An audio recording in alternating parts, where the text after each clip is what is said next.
Hi guys, alam nyo guys, kwento ko lang ito sa inyo kasi hindi ko talaga mapigilan, no, mapaiyak talaga ako. Alam nyo, hindi ko ba akalain, akala ko, ngayon na pala na buwan doon sa aming bahay ay mag-rent na pala kami. Alam nyo, totoo yan guys, yung bahay amin yan siya. So, noon talaga, yung kwento talaga niyan na pinagbahayan namin. Kasi yung may-ari kasi, sobrang mabait yung tatay. So, yun, pinayagan naman yung mga tao doon banda magbahay. So, nakakalain ba namin na hindi ka mapaalis doon sa bahay kasi ano lang siya, nandyan siya sa tabi ng karasada. So, ngayon pala, hindi ko pala akalain, wag na nating ikwento ang lahat.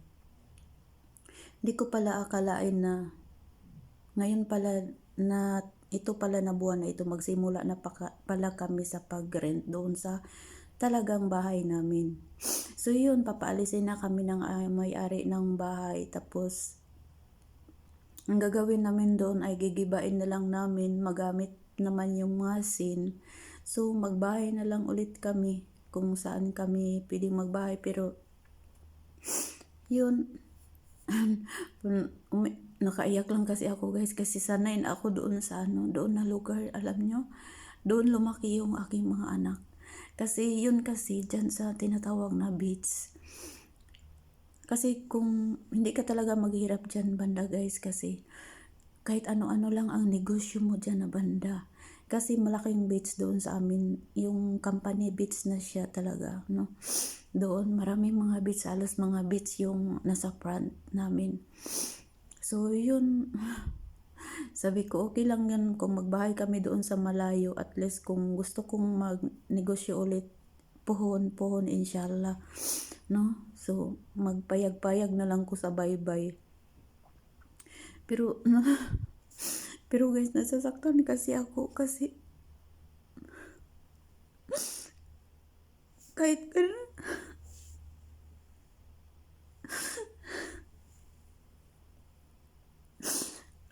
ganun lang yung bahay namin,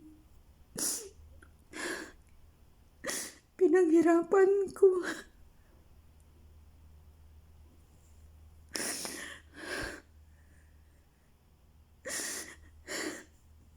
Alam nyo guys, kahit ganun lang yung bahay namin, maliit pero pera ko yun, pinaghirapan ko talaga. Sobrang masakit sa akin, nagigibain na namin ang bahay. Kasi paalisin na kami sa may-ari. Tapos, ngayon nandito ako sa Saudi. Ang magamit lang doon kung gigibain na namin yung bahay namin, sin lang ang magamit doon. Hindi naman yan maano yung mga hollow block doon. Hindi naman yan madala yun. Hindi kong gibain yun. Kaya, guys, masakit lang talaga sa akin no na pinaghirapan ko. Kasi yung bahay namin noon talaga, bahay kubo. Sobrang maliit, bahay kubo talaga yun. Alam niyo yung bahay sa bukid na may paa. Ganon yung bahay namin. Tapos, yung naka-abroad na ako, yun, unti-unti ako bumibili sa aming mga gamit. Tapos, yun, unti-unti na yung bahay namin noon na hindi na yun na na yun, bago na yan na bahay. Pero kahit ganyan naman yan, pero masakit sa akin na pinaghirapan ko, tapos gigibain na naman namin. At saka dyan din lumaki yung mga anak ko. Dyan talaga guys, lumaki yung mga anak ko. Mga parang yung kamagulangan, yung una kong anak is 3 years old pa siya. Tapos yung edad niya ngayon is mag-29 na siya. So, tagal na kami dyan. Basta matagal-tagal na kami. Parang 25 years na kami dyan nakatira. Pero sa ganun, para sabi pala nila na ngayon pala ito na buwan, January, magbabayad na pala kami.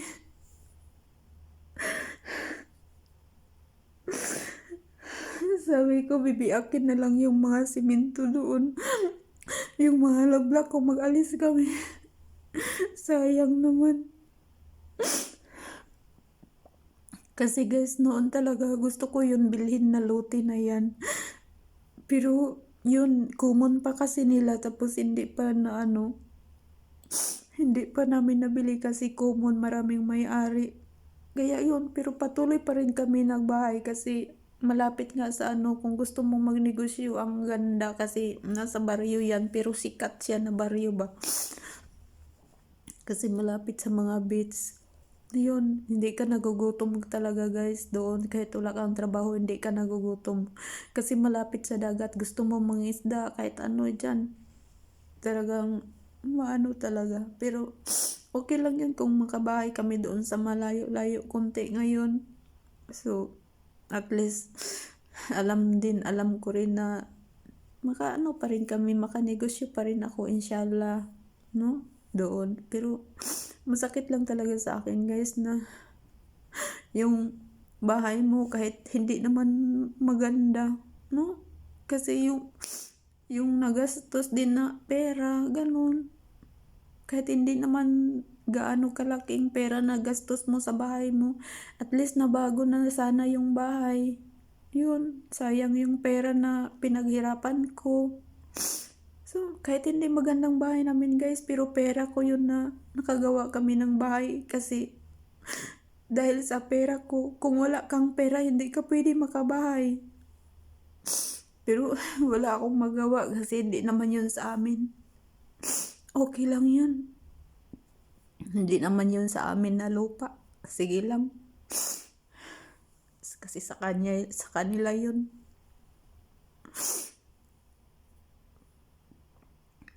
Pero kung anuhin sana, ano naman yun doon, pwede naman sana yun, kaya lang yung balik karsada kasi sa kanila yun na lupa. Kaya yun, pinapaalis nila lahat ng mga tao. So, okay lang yun. Sa bagay, yung lahat ng tao naman may pupuntahan pa rin, no? Kahit gaano kayaman, hindi pa rin madadala. So, yun lang guys. Sinishare ko lang sa inyo ang sakit ng dibdib ko na nalaman ko ngayon pala na January ay magbabayad na kami sa sariling bahay namin dahil sa lupa. Bali, rent kami ng lupa. Tapos, paalisin na naman kami. So, sa ngayon, wala pa kaming pera. Wala pa akong pera. Yun, wala pa Siyempre, sa akin lang talaga, ang inaasahan na makabahay ulit. Magkasahod ako kasi nandito ako. Dito ako sa Saudi.